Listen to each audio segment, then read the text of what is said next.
Rigtig hjertelig velkommen til afsnit nummer 2 af Feel Good Fitness Club. Jeg er din ene medvært, Mikkel Benson, og ved siden af mig har jeg Wilson Henningsen. Wilson. Det er afsnit nummer 2. Og sidste gang lavede vi sådan et introafsnit. Ja. Nu sidder vi her, vi har fået en lille nissemand på bordet, lidt kaffe. Ja. Og vi skal snakke lidt om i dag, hvorfor man starter med at træne. Sidste gang snakkede vi lidt om, at Feel Good Fitness Club kommer til at forhåbentlig blive en podcast til dig, eller et show til dig, som taler ind i, at vi rigtig gerne vil have det nice på lang sigt med vores træning. Ja. Så vi tænkte i dag, at vi skulle lave et afsnit, som handlede lidt om årsagerne til, at man starter med at træne, og hvordan man ligesom sørger for, at man kan bygge det godt op over tid.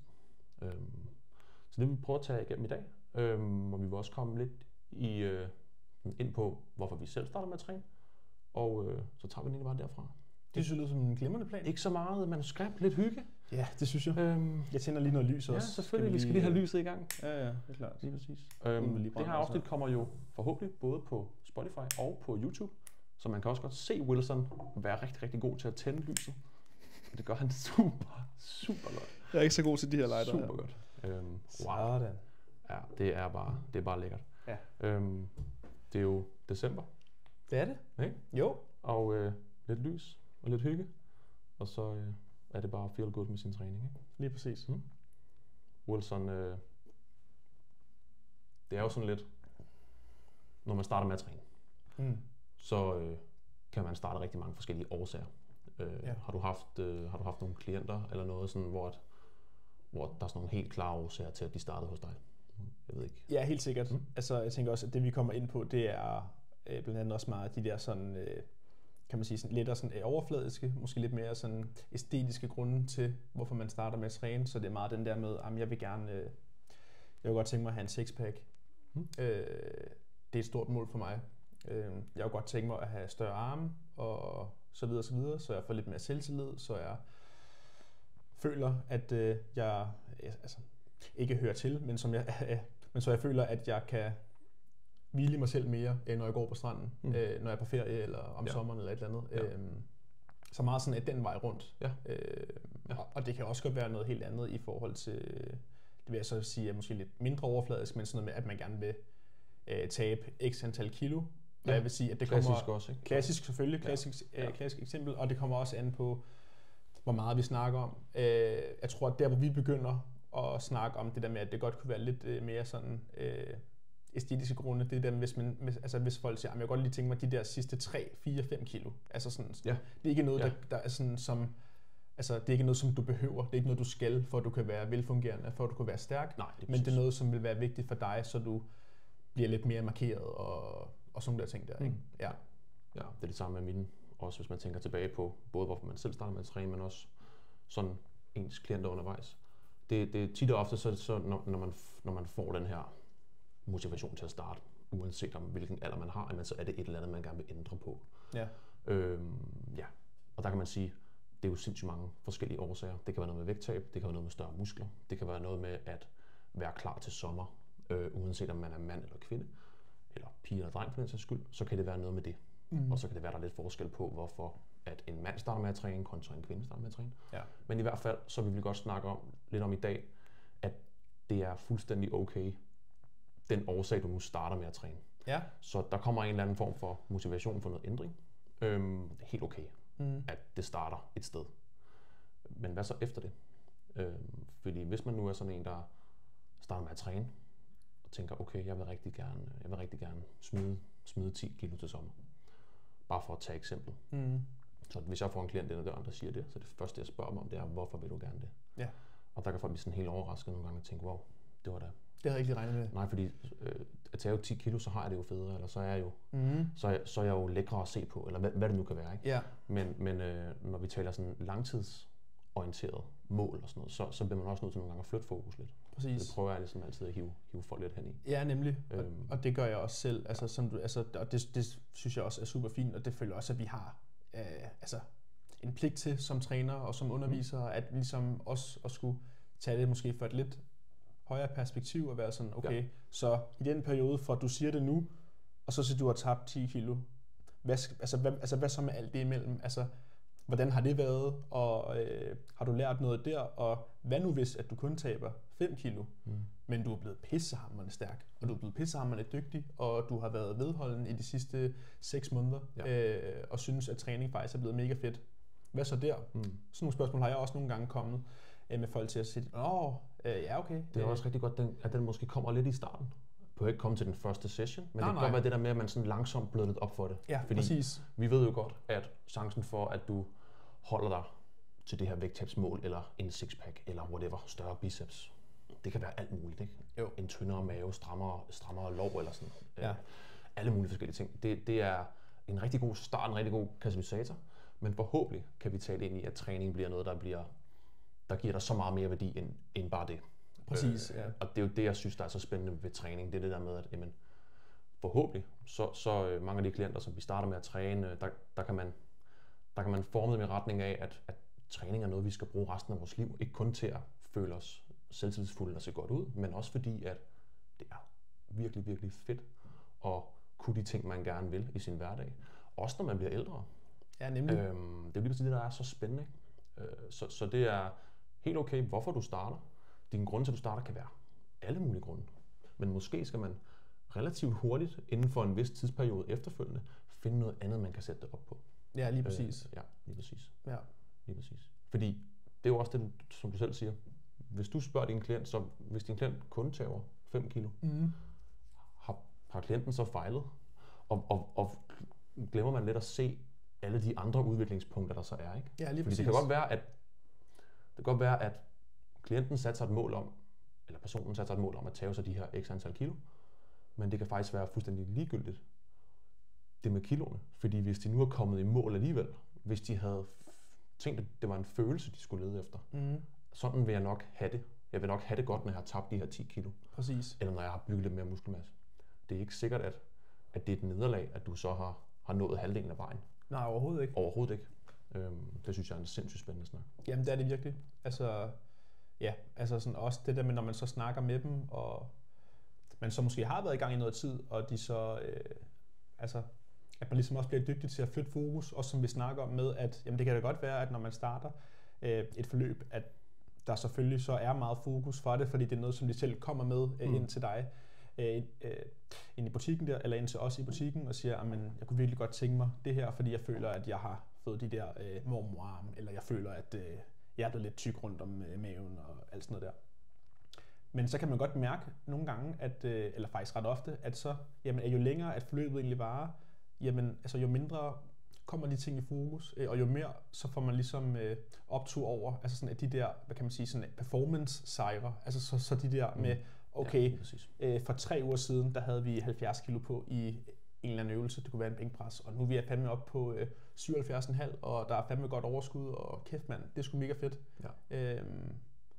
Men det er klart, at altså selvfølgelig, det er jo heller ikke fordi, at vi så siger, men vi gider jo heller ikke at hjælpe dem med vægttab, og altså sådan, at det lige pludselig kommer til at blive negligeret helt. Nej, jeg tror også bare, det er sådan, altså som vi selv snakker om med det der med holdbarheden også, det der med, hvad så efter, altså er det noget, du kan holde, og er det noget, som, altså sådan, så der tror jeg også, at sådan hele sådan processen, og den måde, man gør det på, også er vigtigt. Altså det der med, at det skal være noget, som, fordi at alle mennesker, de kan jo godt bare tabe 10 kilo, hvis du ikke spiser noget som helst, og bare, okay, fint nok. Men er det specielt fedt at være i, og er det så ikke hellere federe, at man ligesom kan bygge en struktur op omkring ens egen hverdag, og ens egne værdier, og hvad man selv godt kan lide at spise, og hvordan man selv godt kan lide at leve. Ja, lige præcis. Og det er også vores opgave som træner at udvide den der horisont, fordi at mange, der starter med at træne, ved jo ikke, hvad det ellers kan. Så starter man der, ligesom vi selv. Det kunne jeg godt tænke mig, at vi kommer ind på senere. Måske, ja, helt sikkert. Vi jo selv startede nogle årsager, som ikke handlede om noget som helst andet end, hvor det var udseende, eller hvad det nu er. Et eller andet til fodbold eller sådan noget. Ja, præcis. Så det er bare for at sige, at det er sgu helt okay, hvorfor du starter. Helt sikkert. Lige meget, hvorfor du starter. Helt sikkert. 100%. Men hvis vi skal blive ved længe, det ved vi også med de klienter, vi har haft, personligt, de klienter, jeg har haft i 2-3 år nu her, fra da jeg startede, der er det blevet meget mere end det her overfladiske mål til at starte med. Det kan godt være, det startede der, men det breder sig ud. Ja, det breder sig fuldstændig ud, så har vi bare en hel vifte af mål, vi har nået. Ja, præcis. og man har måske helt glemt, hvorfor man starter med at træne. Ja, nemlig. Lige præcis. Altså, fordi man kan jo også godt, apropos det, vi snakker om vægttab, altså man kan også godt sætte den omvendt, det der med, at der også er mange kvinder, som starter med at sige, at jeg vil heller ikke blive for store. Ja. Jeg vil ikke blive for stor, så vi skal passe på med at løfte for tungt og så videre. Hvor så kan man jo godt vise nogle af de der billeder fra nogle af de stærkeste kvinder, vi har i Danmark, som jo ikke er altså kæmpe store, altså, men som egentlig ligner, hvad kan man sige, er helt normale, fitte kvinder selvfølgelig, men altså sådan, at der ikke er noget, hvor man tænker, okay, det er for voldsomt til mig.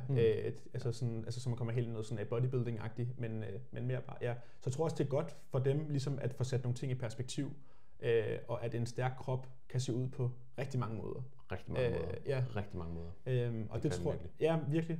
Så det tror jeg også bare, ja, som sagt, at man har et ansvar for som træner, men lige så meget også som erfaring, træningsven. Hvis man nu har en ven, der ikke har trænet før, og gerne vil i gang igen, eller starte for første gang, virkelig prøve sådan at snakke med dem omkring deres målsætninger. Det der med, at det er vigtigt, at man finder ud af, hvad der er vigtigt for en, og hvorfor det er vigtigt for en. Fordi hvis du ikke har det der, hvorfor er det vigtigt for dig? Lige præcis, fordi det er nemlig super vigtigt, at man spørger ind til det. Og det er, føler jeg, lidt ens job som træner, at man sørger for at guide folk derhen, fordi de ved ikke, hvorfor de der 10 kilo. Det er bare noget, de har fået ind i hovedet. Ligesom jeg selv havde, da jeg startede med at træne. Jeg vil gerne det og det og det. Præcis. Og så udvikler det sig. Ja. Og det er det, vi skal være sindssygt skarpe til, også som trænere, at vi kan få guidet vores klienter i den retning af, okay, nu kan jeg faktisk godt se, at jeg har kun smidt 7 kilo, eller whatever.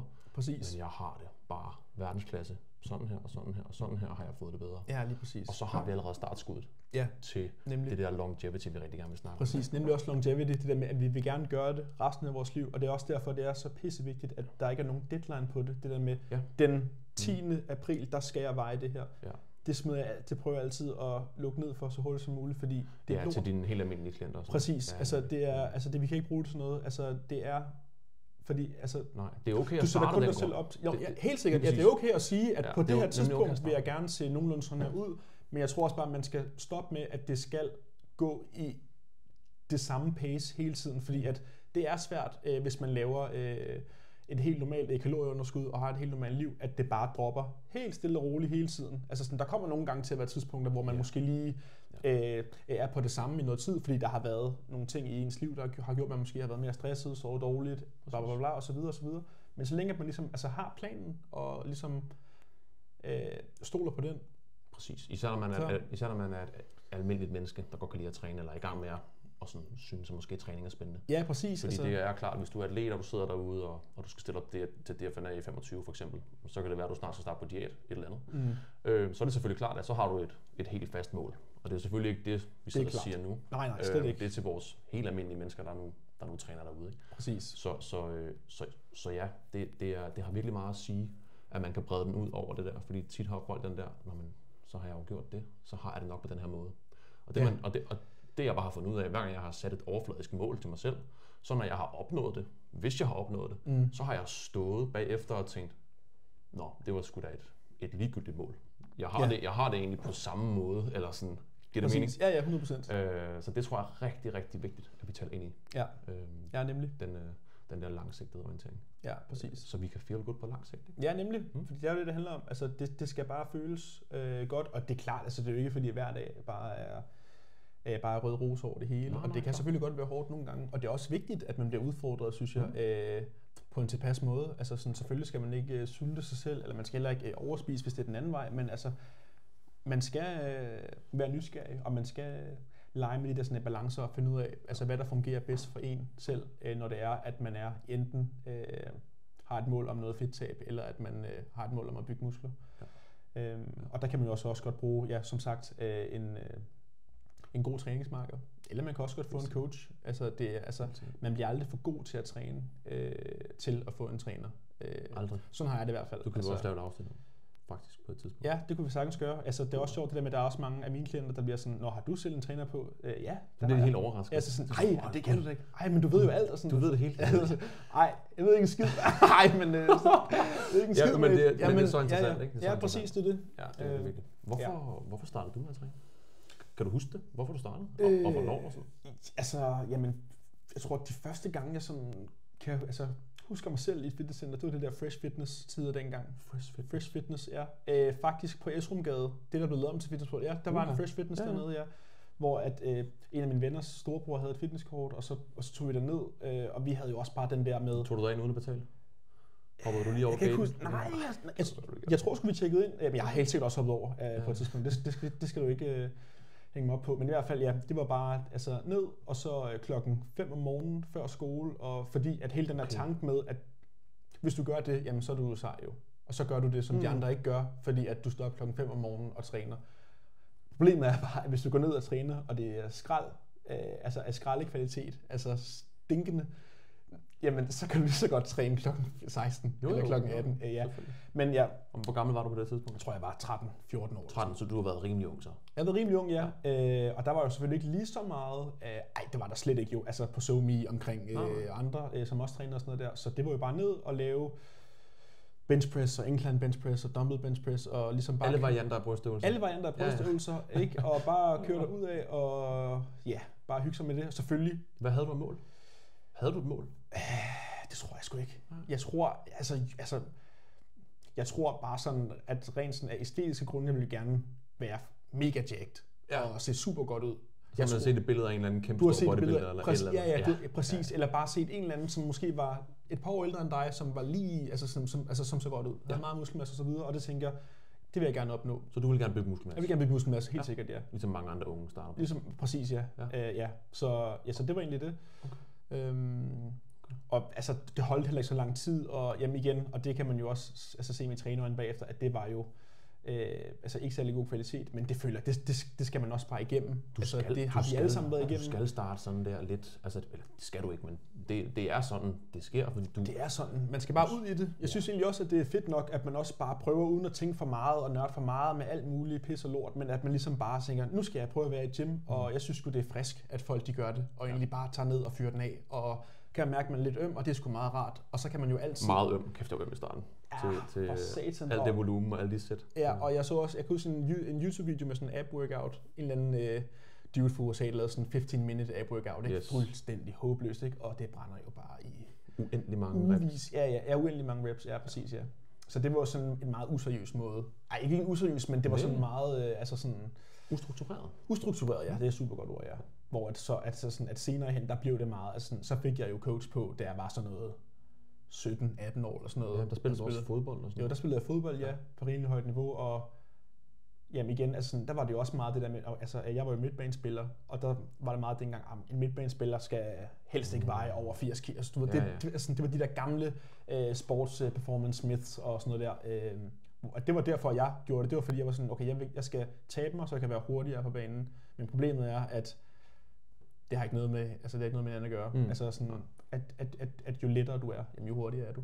Og det fandt vi jo rimelig hurtigt ud af, og de var rigtig gode ude i CEPAS. Ude i CEPAS Sport. Jeg skud til CEPAS. Kæmpe skud til CEPAS Legends. Hvor jeg var mange år. Altså, jeg tror, jeg var der lige op til, vi startede på PP der. Ja, det så huske, rigtig mange år, ja. Da vi startede idrætslæreruddannelsen. Ja, præcis, ja. Så der kom jo styr på det.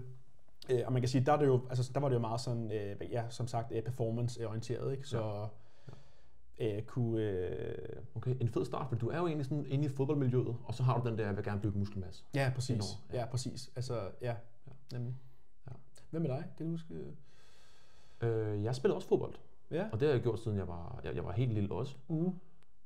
Men jeg tror, det var lidt min højde, der startede det for mig, som jeg sådan husker det. Det er i hvert fald den historie, jeg sådan har fortalt mig selv, eller hvad man siger. Ja. Det er den opfattelse, jeg har af mig selv, da jeg var sådan teenager. At fra da jeg var... Jeg har altid været en af de højeste, ikke? Og så stak det virkelig bare af på et tidspunkt, hvor at jeg blev konfirmeret i 8. klasse. Og der var jeg... Hvad gammel er man i 8. klasse? 14? Ja, det tror jeg. 14, ikke? Og der var jeg... Lige nu er jeg sådan noget... Jeg tror, jeg er endt på sådan noget 1,97, 1,98, ikke? Ja. Og dengang, jeg er ret sikker på, at jeg var i hvert fald sådan 1,93, 94. Altså, jeg var sådan færdigvokset, ikke? Det er sygt. Og der stod jeg bare ud, og jeg var meget, det er jo stadig sådan meget sådan introvert type, vil jeg sige. Men specielt dengang var jeg rigtig sådan stille, og ikke sådan en, der råbt højt, medmindre jeg var sammen med mine tætte venner, ikke? Ja. Så kan man godt. Ja, men sammen med køgedrengene kan man godt bare... For eksempel, ikke? Ja. Men der startede det med, at jeg kunne huske, at jeg følte mig lidt, det lyder forkert, fordi det var ikke fordi jeg var tårnhøj, men jeg var meget højere end alle de andre, og det kunne jeg ikke så godt lide. Jeg var sådan rigtig ranglet, ikke? Og jeg stod der i sådan et jakkesæt, der blev konfirmeret, hvor jeg bare har kilometer lange arme, og sådan... Altså, jeg kan bare huske sådan dengang på UA. Det var sgu egentlig ikke så rart at stå ud på den måde. Nej.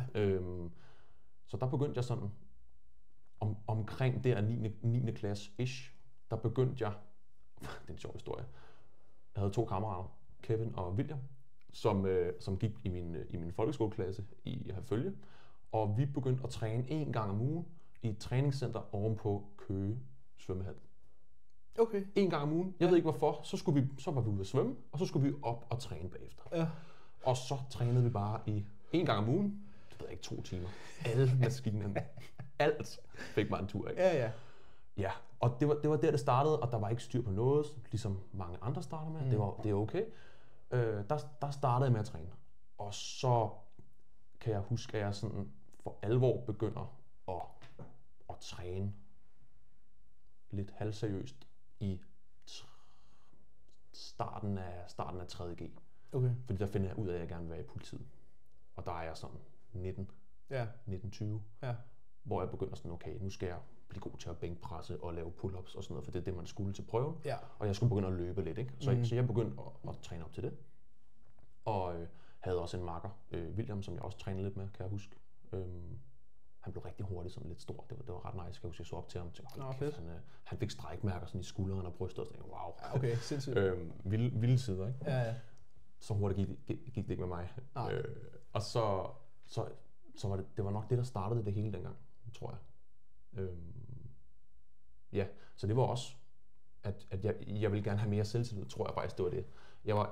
Jeg var ikke sådan, når det er biceps eller maven, eller sådan. Jeg kunne bare huske den der følelse af, at jeg følte mig lidt som malplaceret. Ja. Sammen med alle mine jævnaldrende, som bare var mokler. Ikke så høje som mig. Ja. Så kom der så en gut fra en anden skole, der hed Stefan, der var 2 meter. Så det var jeg så glad for, fordi jeg tænkte bare, yes. Ja, endelig. Yes, nu kigger folk på Stefan, og ikke så meget på mig. Nej. Fordi det var bare fedt. Sygt.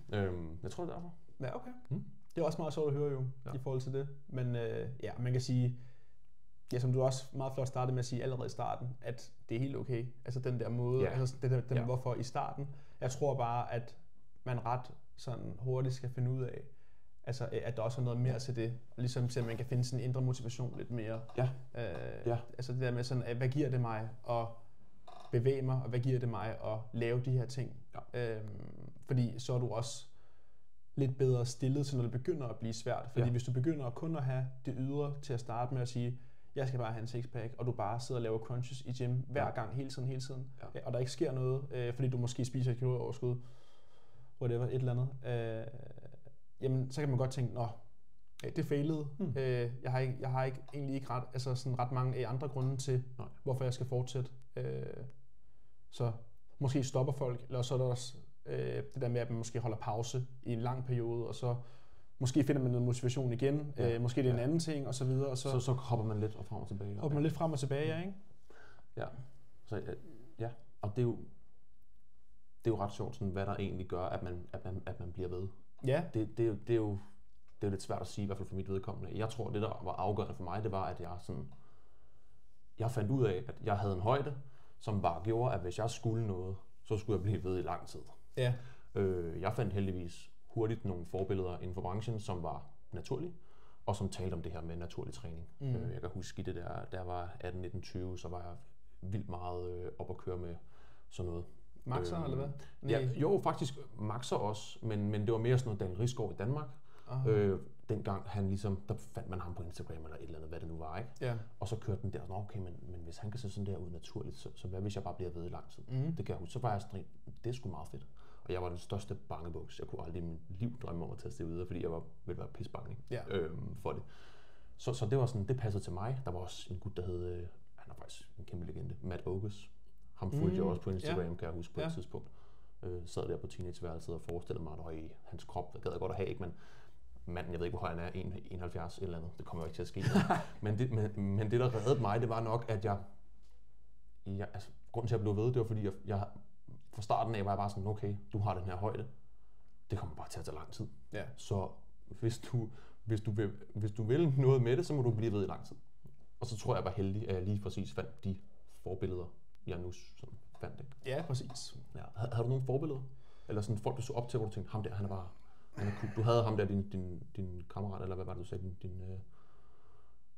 da du startede i gym, der havde du en, du synes han tog meget godt ud. Nå, jamen, jeg kan ikke, nej, der var ikke en, som jeg var sådan, jeg tror mere, det har været sådan noget Cristiano Ronaldo, faktisk. Fordi at, når man han var også i god form på, i hans peak der var han virkelig... Ja, præcis, det synes jeg også, vi kan tage afsnit om, altså den mand der, altså, Ronaldo, og den der fysik, altså, men ja, det tror jeg, altså... det er også, det giver mening med fodbold og sådan, ja. Ja, præcis, og jeg tror bare hele den der sådan idé om, altså, og tanke om, at man kan have så god en disciplin, og også være så god en fodboldspiller. Ja. Fordi jeg tror også, der er mange, det ved jeg, jeg har selv været en af dem, men der er også mange, der måske har rigtig meget fokus på alle de andre ting, også måske for meget fokus på, også kost og styrketræning og alt det der, man måske kommer til at negligere lidt mindre, eller lidt mere, altså kan man sige, fodbolddelen i det. Så jeg tror, at det tændte mig ret meget, at der var en, der kunne gå så meget op i det, men også få resultater med det, så også blive bedre med tid. Og det tror jeg også var derfor, at jeg faktisk endte med at sige, okay, nu var det også min tur til at prøve at give den en skalle med det hele, for at se, om man kunne blive bedre der. Ja, det er ret sjovt. Jeg tror, der er rigtig, rigtig mange unge dengang i, hvad var det? Det var sådan noget... Ja, nullerne. Altså, nullerne 2000, og hvor det var... slut nullerne. I tror jeg 8, det var måske hans første peak. Sådan noget der. Men prøv at tænke, hvor mange, der har ham som idol. Altså, hvor mange unge, der kan huske, hvordan han så ud, eller sådan, hvad han kunne. Ja. Altså, præcis. Det er sindssygt. Ja, det synes jeg bare, ja. Okay, cool nok. Så det er jo faktisk sådan en rimelig god snak. Men det synes jeg, og det er jo også en snak, man kan... Altså, sagtens snakke mere jo. Ja, man kan jo sagtens snakke mere i forhold til enkelte cases. Det tænker jeg også, at vi kan gøre på et andet tidspunkt. Ja. Men jeg tror bare, at det var vigtigt for os ligesom at sige, at det er jo ret normalt, at man har det. Fordi jeg tænker også, at folk, hvis der nu er nogle mennesker, som spørger nogle fagpersoner, eller nogen, der har trænet i plus 10 år, jamen så får de også de der spørgsmål med, hvorfor, og hvad er din målsætning, og så videre. Og det kan måske godt være sådan lidt, okay, altså, hvad hvis jeg egentlig ikke har noget specifikt, men jeg egentlig bare gerne vil træne? Altså, sådan, hvad er der galt med det? Ja. Men ja, og det er der ikke noget galt med, men det er også bare det der med, som vi snakker om, at holdbarheden i det er simpelthen bare større, når det er, at man har fundet den der vej. Altså når det er, at man har fundet sin målsætning. Ja, så hvis man sidder derude, og man ikke er startet med at træne, eller man godt vil i gang, og man måske har nogle årsager, som man synes er lidt overfladiske, så er det helt okay at starte på de årsager. Måske skal man over tid tænke lidt over, er der noget, der ligger bag den årsag? Det kan være noget selvtillid, eller noget usikkerhed, eller whatever, et eller andet. Mm-hmm. Men i hvert fald være opmærksom på, at der nok ligger noget bag det, og så prøve at jagte noget, der er lidt længere ude i horisonten. Ja, lige præcis. Præcis. Og prøve at se det fra det større billede også. Det der med, at det behøver ikke at ske nu. Altså sådan, det kommer ikke til at ske på 3 måneder. Altså, det skal ligesom... Altså, der skal begynde at ske noget på 3 måneder, og så bygger man jo på det der. Fordi som sagt, altså som vi også har snakket om før, altså styrketræning er jo sådan et spil, man aldrig kan gennemføre. Altså sådan, det er jo bare, at der er flere levels og flere levels og flere levels, men det er aldrig sådan, okay, now you have completed the game of strength training, så nu kan du bare stoppe. Fandme nej. Det er rigtigt. Ja. Det er virkelig rigtigt. Det er en meget god analogi, eller hvad man siger, sådan, den der, sådan, det er et spil, du ikke kan gennemføre. Jamen det er det, fordi der altid være noget, du kan jagte. Der er hele tiden nogle ting, man kan lægge på, og det er ikke det samme som at sige, at man skal hele tiden tage mere vægt på, eller man skal hele tiden lægge en træningsdag ekstra på, men bare mere, man kan jo godt stille højere krav. Det snakker også med mine klienter om, det der med, at jo længere tid vi har trænet sammen, jamen, jo højere krav skal vi begge to stille til hinanden, men jo højere krav skal klienten også stille til sig selv i forhold til, hvor god en kvalitet det er, at man træner med. Altså sådan, og det er jo netop også sådan en ting, som man måske ikke lige tænker over, altså som også kan være en målsætning, men det er jo fremragende at tænke på. For 6 måneder siden, så var min form i de her løft fin, men nu er den spidse. Ja. Altså, og det er jo sådan nogle ting, der er fede at se folks udvikling i. Også fede at mærke sin egen udvikling i, specielt også hvis der er løft, man ikke har lavet i noget tid eller et eller andet, men så vender tilbage til dem med et lidt andet mindset, fordi at man hele tiden rykker sig en lille bitte smule. Det tror jeg, de der ting der, som er, som godt kan være drivkraften for mange også. Ja. Klasse. Så hvis vi skal opsummere, så er det helt okay, hvorfor du starter. helt okay. Se om du kan koble det op på noget, der ligger måske bag det mål. Præcis, ja, så finde ud af, noget, der er altså, lidt hvorfor er det egentlig, ja. Og så kan du jo prøve at se, om du ikke kan forestille dig det der med, at jamen, der er nødvendigvis ikke, altså hvad er slutmålet? Der er nok mange mål undervejs. Ja. Og så, altså jeg tænker på det der med, at okay, hvis man træner som naturlig træning, uden alt muligt skidt og kanel, eller hvad man skal sige, så kan du i princippet have din peak-form, når du er, nu siger jeg bare 45-50. Ja. Altså, det tager meget lang tid. Præcis. Og det kan godt være, at du ikke rykker dig så hurtigt, men hvis du bliver ved lang nok tid, ja, præcis. Så når du et fedt sted hen til sidst, og så står du lige pludselig som 50-55 år og tænker, hold det kæft. Ja. Det var sgu nice at træne 3 gange om ugen hele mit liv, fordi at nu er jeg bare præcis. Superman, ikke? Nemlig, et eller andet. Ja, altså, det er jo bare drømmen at hente sit barn ned i vuggestuen, og alle de der pædagoger og andre forældre bare tænker, hold kæft mand, han er fandme Jack. Ja, for der var også en far, da jeg selv arbejdede i en vuggestue, der var også en far, hvor jeg bare tænkte, dude, mand, du er goals, altså det er flot. Altså, ja, lige præcis. Det er virkelig, det er sådan, jeg har tænkt i mange år sådan, hey, jeg gad godt være ham der, når man har fået børn, forhåbentlig på et tidspunkt, et eller andet, at man sådan, okay, det er sgu ham, faren, som de andre børn snakker om, nu kommer lille Pers far der, prøv lige at se ham. han er godt nok en flot mand, eller whatever, ikke? Ja. Altså, det er verdensklasse, hvis du kalder dit barn for lille Per. Det vil jeg sige, det er verdensklasse. Ja, men jeg er meget enig. Og så har du virkelig på den lange bane, ikke? Præcis. Og så når du forhåbentlig opnår det, men så er du allerede, når du er der, så kan det være, at du allerede tænker, nå okay, jeg skal prøve at være i så god form som muligt, indtil jeg en dag ikke skal være her mere. Ja, lige sådan, så jeg kan lave de ting, jeg gerne vil. Ja, altså, og det handler jo også bare om det der med, at man gider jo heller ikke at være 70-80 år gammel, og så lave det der berygtede fald, hvor man så slår hoften, og så kan du ikke... altså sådan, man skal i hvert fald prøve at gøre alt, hvad man ikke når dig til, ikke? Ja, det er det. Altså sådan, du vil jo gerne være den der 80-årige, der sådan godt kan gå rundt og bo selv og gå ned og handle og lige præcis. Altså måske lige tage sit oldebarn op i hånden og lige sige, hvad så mand? Eller et eller andet, ikke? Altså, et eller andet? Ja. I tager min armlægning? Nej, jeg ved det ikke. Ja, præcis. Ikke? Altså, så det er lige så meget det også. Ja. Ja. Cool. Så det var lidt en snak om langsigtede mål, eller sådan rejsen, der skal være det fede. Ja, lige præcis. Og så fuldstændig lige meget, hvor du starter. Fuldstændig lige meget, hvor du starter. Så er du godt på vej. Det handler ikke om, hvor vi kommer fra. Det handler om, hvor vi skal hen. Okay. Det er den, vi slutter på, tænker jeg faktisk. Lad os slutte på den. Det er så fint. Ja. Og, det var så episode 2, og den kommer ud på YouTube og på Spotify i hvert fald. Yes, sir. Og så håber vi, at I vil lytte rigtig meget mere til vores show. Ja. Og så vil vi sige tak for denne gang for Feel Good Fitness Club. Thank you, and goodbye. Tak for det, vi ses. Det er godt, mate. Godt afsnit. Mega godt. Klasse afsnit. Er det klasse? Ej, jeg tror, den her den gik ud.